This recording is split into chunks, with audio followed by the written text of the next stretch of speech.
problem with being a blind content creator is that filming doesn't always go too well.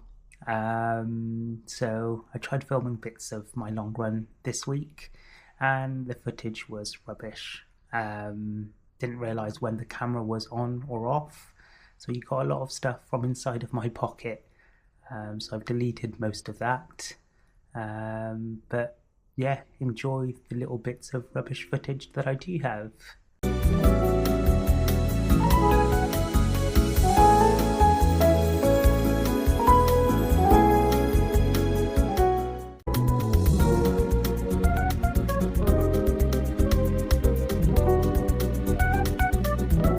Paralympics classification and injury recovery. Those are the things that have happened to me this week. So I'll start with the injury recovery. As you know, on my half marathon race last week, it didn't go too well. I thought I had shin splints, but I saw a physio and he confirmed it wasn't shin splints, so that's good.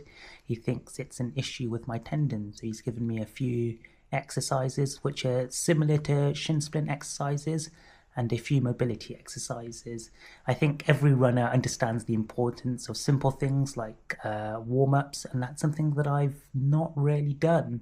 So I've added a warm-up routine with some advice and some exercises that I will do either every day or every other day, and we shall see how that goes.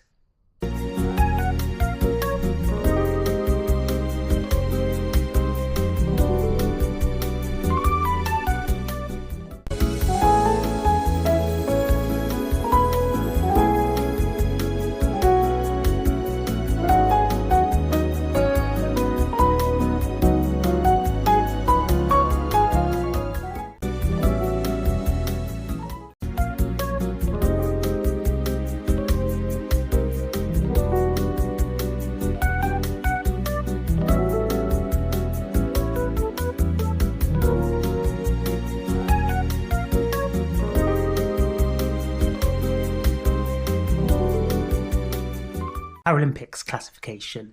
It's a fairly simple process, other than it has lots of steps.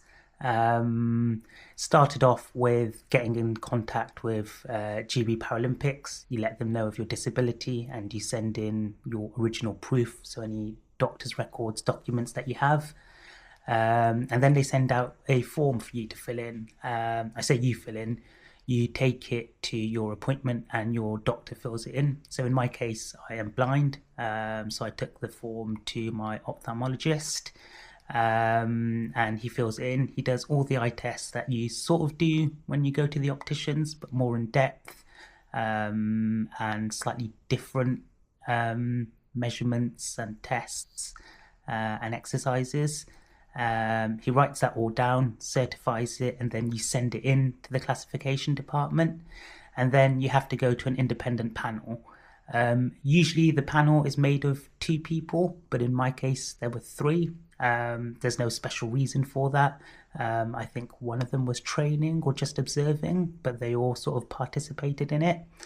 Again, it's a thing where you fill out a form where you list your consent, I suppose, any medication you're on, what your diagnosis is, and then they do the same sorts of tests. Like if you go for an eye appointment, you know, when you look into the device and there's like a picture of either a hot air balloon, a car, a boat, from when I used to have sight. I don't know if they've changed in the last several years. So they do that. Then they do a vision test. I suppose like when you go to the opticians, they tell you to read letters out on a board. They sort of do that, but it's a bit different. They don't have letters on a board. They have symbols, and you have to tell them what direction the symbol is, if you can see. And then they examine your eyes, and they put in the drops that dilate your eyes and re-examine them. And that really was it. And then they put you onto the system. So it's a fairly smooth process, other than a couple of doctor's appointments and travel.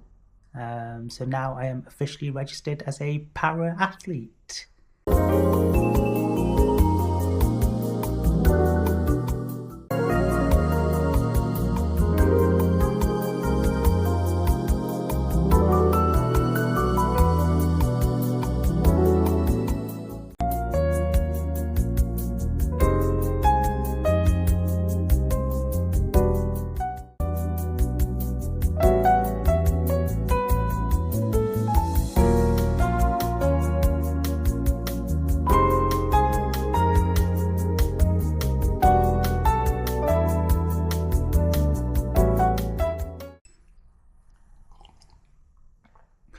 In terms of actual running this week, it's been the first rest week I've had in several months because I had the injury and I wasn't sure what it was. I didn't want to enhance, make the injury worse, and I was waiting for a physio appointment. So I didn't do any running other than my long run on Saturday mornings, as I managed to see the physio on the Friday evening, and he said it was okay to run. I trusted him. It sort of felt a bit achy, but yeah, it was good.